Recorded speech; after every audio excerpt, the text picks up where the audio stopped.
veras en la Constitución van a prohibir los vapeadores? ¿En la Constitución?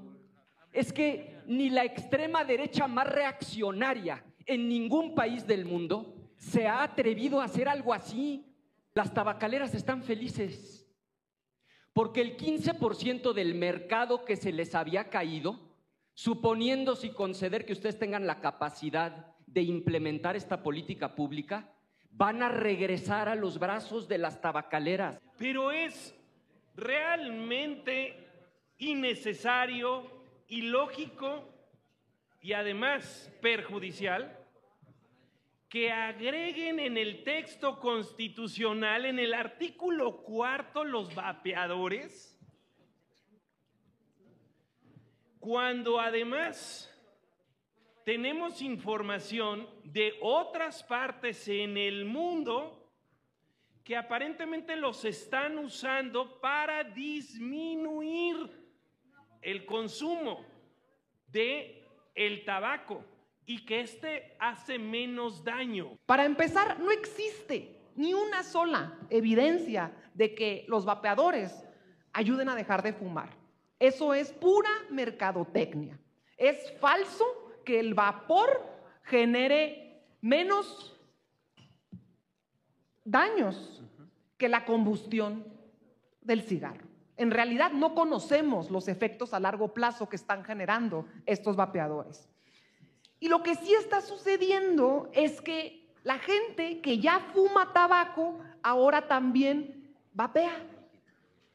Lo que sí está sucediendo es que hay quienes, sin haber fumado un cigarro, ya son adictos a la nicotina.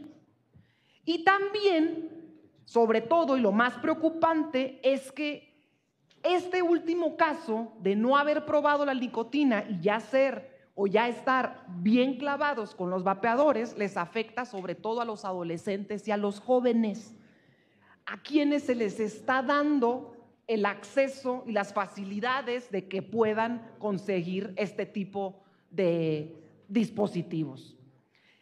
Escuchen el dato, mientras solo el 20% de adolescentes de 15 años reportan haber probado un cigarro, ahora ya es el 32% los que declaran sí haber utilizado vapeador.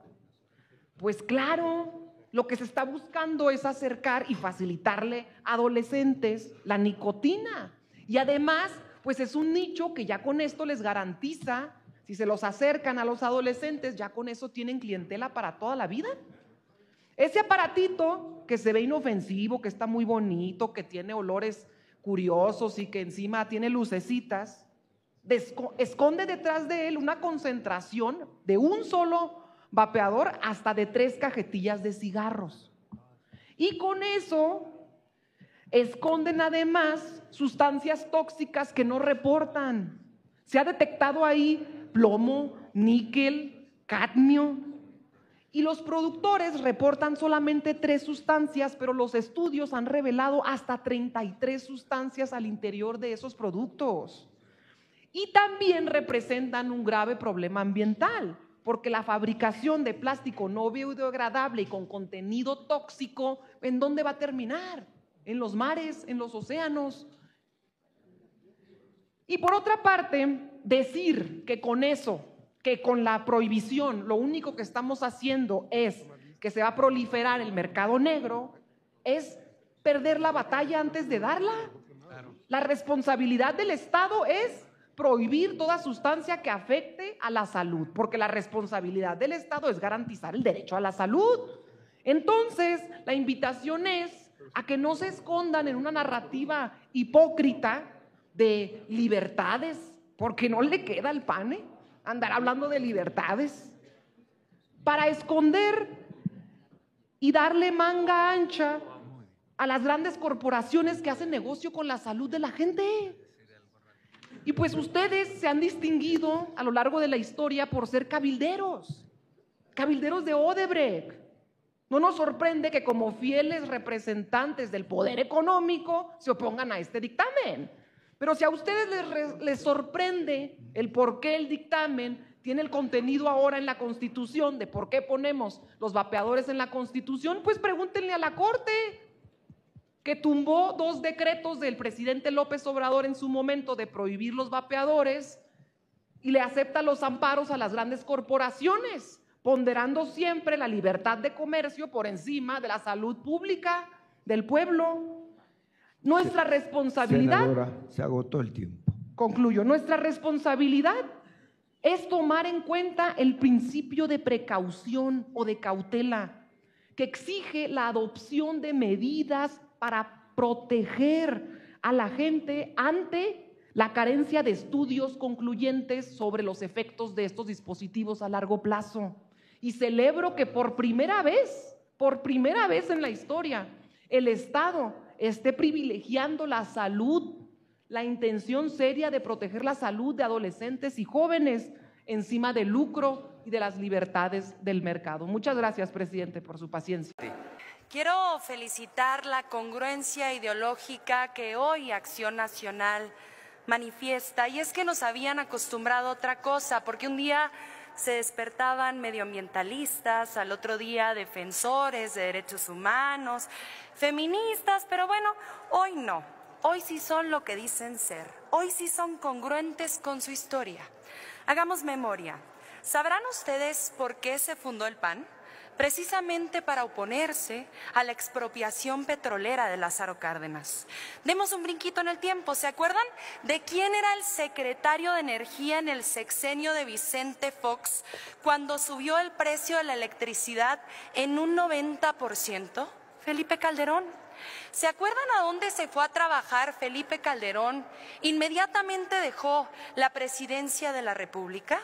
Al Consejo de Administración de Avangrid, empresa filial de Iberdrola, de la cual cobró 10 millones de pesos. Pero claro, en estos días seguramente se le irá la luz, se le irá el internet y no se va a posicionar sobre los 38 años a los que acaban de sentenciar a prisión a su mano derecha, Genaro García Luna.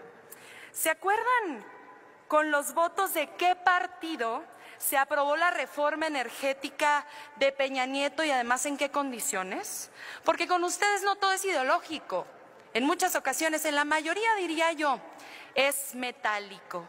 Precisamente por eso el pueblo ya no se toma con seriedad sus opiniones en materia eléctrica, porque cuando hicieron la reforma energética con moches y sobornos de por medio, prometieron que la luz bajaría de precio y subió en un 30%.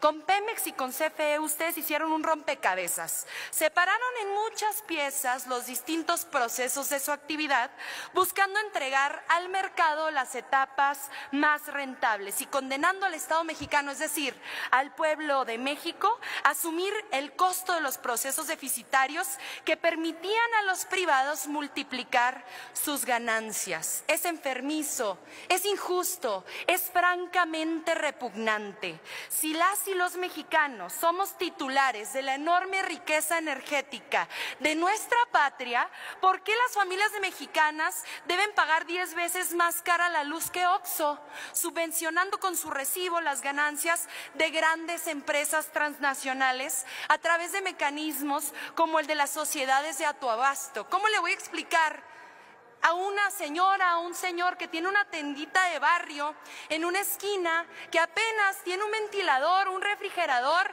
que tiene que pagar 10 veces más cara la luz que un Oxxo que tiene los anaqueles completamente iluminados, un montón de refrigeradores y su escaparate publicitándose iluminado las 24 horas del día? Ustedes no entienden ni valoran la riqueza eléctrica real que tienen nuestras empresas. Por ponerles un ejemplo, la CFE dispone de 900,000 kilómetros de redes de distribución que podrían dar la vuelta al mundo casi 80 veces. ¿Por qué creen que las grandes transnacionales querían quedarse con el sistema eléctrico mexicano? Porque estamos hablando de casi 90 años de inversión pública con un valor incalculable que, según estimaciones, rondaría los miles de billones de pesos. ¿Por qué habríamos de vender eso? Si es de nuestros padres, de nuestras abuelas, de nuestros hijos, de nuestras nietas. Probablemente A Iberdrola no le sale rentable que en Urique, Chínipas, Guasapares, todos los municipios de la Sierra Tarahumara, las comunidades se quiten el frío en los duros inviernos de mi estado, el estado de Chihuahua. Sin embargo, es evidente para todas y todos que a grados bajo cero se necesita algún tipo de energético para sobrellevar dignamente la coyuntura climática. En ese caso, la empresa pública, aunque no le convengan términos económicos, tiene el deber de asumir los costos para garantizar un derecho. En cambio, en una de las torres residenciales de alto poder adquisitivo en Chihuahua capital, debe ser muy rentable ofrecer el servicio eléctrico en los días más extremos de frío y de calor. Si ese servicio lo otorga Iberdrola, las ganancias se van a España, pero si ese servicio lo otorga una empresa pública, se utilizan esas ganancias para poder costear el servicio en las comunidades de la Sierra Tarahumara a las que Iberdrola nunca va a llegar. Quisiera cerrar en esta lógica de hacer memoria.